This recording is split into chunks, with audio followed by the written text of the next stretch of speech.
Hi YouTube, Art here again with another audio video. I'm really sorry for the delay in all of the content. I've been working on upgrading the setup, this new camera that I'm talking to you on, the IEM filming review setup, which is going to be the next video, a roundup of some IEMs I've been testing. And frankly, the game is kind of in a stale state. I'm a primarily big map player, and Urzikstan is boring as all get out. Well, good news, Verdansk is coming back. So in this video, we're going to talk about what my plans are moving forward, what my predictions are for the new map, and talk about a little bit of the audio meta tracking from the first iteration of Verdansk and what to expect with the new one. If you don't know, I've been playing Warzone since Season 3 of MW1, I'm pretty sure. And audio back then was very close to what my tune sounds like now. We're to show a clip from my old PR game here in my crappy old bedroom setup, and you can hear glass break a mile away. There's gotta be. Yep, glass. Steadied. I am. Yoda. Thank you, Tony. You're welcome.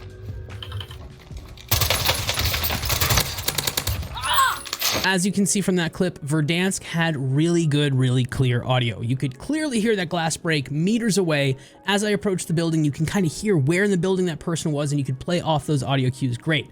All of that changed when MW2 dropped, and it's been a journey since then to get it right, but I'm really happy with how the tune sounds now, and I really think the tune sounds very close to the settings that we just heard from Verdansk. When I played Verdansk, all I used was Dolby Atmos on my headset, and it sounded great. Watch any large creator's videos from the MW19 Warzone era, and you will hear much of the same. Clear audio cues, distinct footstep cues, things that you could really make plays on. And that all got ruined with MW2. A lot of things got ruined with Warzone 2 and MW2, but I'm really proud of how far we've gotten with the tune so far, and I really think the tune sounds very close to this. Now, that being said, when Verdansk drops, I don't think we're getting any of this back. I don't think we're going to see a reversion to the audio system. We might see further reductions to the reverb system, but I honestly think right now, the audio, especially with the tune, is pretty good. It's in a good place. And with how much they are changing for Season 3, they gave us a week Season 2, a week Season 2 Reloaded. They're really saving all their eggs for this Season 3 and Verdansk update. So with all that being said, the vehicle changes they're making, the map change, I really do not think they're going to be reworking audio in any kind of major way. Now, that being said, I'll point you back to history when Urzikstan dropped. Every time, both for BO6 and for MW3 when it was introduced, audio was terrible. It seems like to me, the audio pass on the system is the last thing that the developers do, and it oftentimes comes with an update a couple weeks later. So don't be surprised if when Verdansk drops, you just don't hear anything. It's happened every time a new map's been introduced, and I would expect it to happen again unless somehow they've gotten their crap together. Another reason why I don't think we're going to see any kind of major audio update outside of broken audio when the new map drops is this part from a blog post back in January that True Game Data posted. In the blog, they said, as a parting thought, we want to take a moment to reflect on the significance of Black Ops 6 integration, the largest in Call of Duty history, which for the first time has brought our teams and products together into a unified development environment. Now, what does that mean? In the past, with Warzone 1, with Warzone 2, they were spread out all over the place, using different engines, different versions, what have you.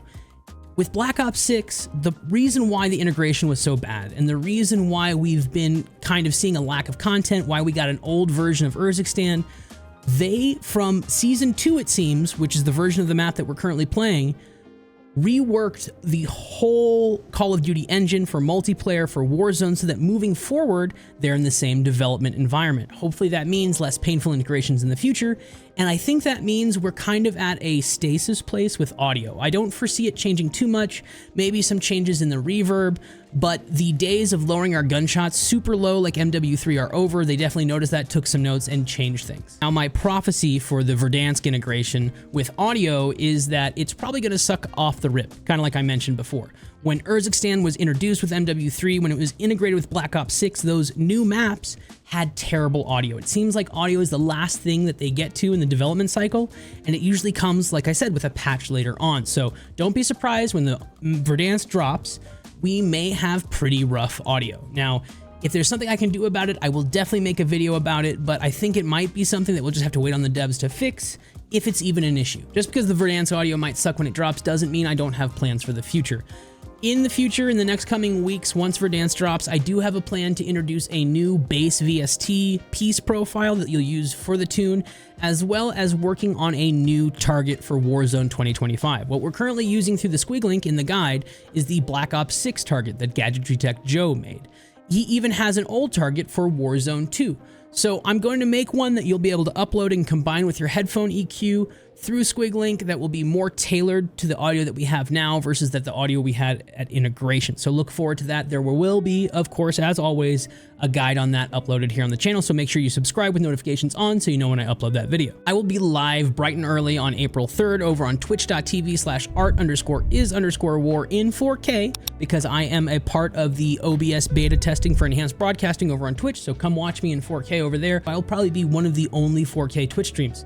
Once again, that's twitch.tv/art_is_war. Come hang out and test the audio with me. I have one more video that will be coming out before the release of Verdansk, and it's another IEM roundup, which I'm really excited to share with you guys because in that roundup, I will have a new sub $50 budget pick for IEMs that really just blew me away. So make sure you're subscribed to the channel with notifications on so you know when I upload that video. In the near future, I will also have a bunch of headset tests. Over the last couple weeks, I've been sent some actual over-the-ear headsets to test. So if IEMs aren't your bag, make sure you keep a lookout for that video. Again, sorry for the lack of content the last couple weeks. I have been so busy with appointments. I've partnered with FPSHub to do their audio.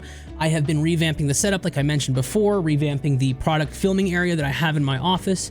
And I'm just really trying to get everything dialed so we can hit the ground running when the best map we've ever had is reintroduced. I'm very much looking forward to dropping in on Verdansk again and reliving some of those old memories. Make sure you drop a follow over on Twitch so you can catch me live on release day. Thank you guys for all the support. I really appreciate it. And until the next video, I'll catch y'all later. Peace.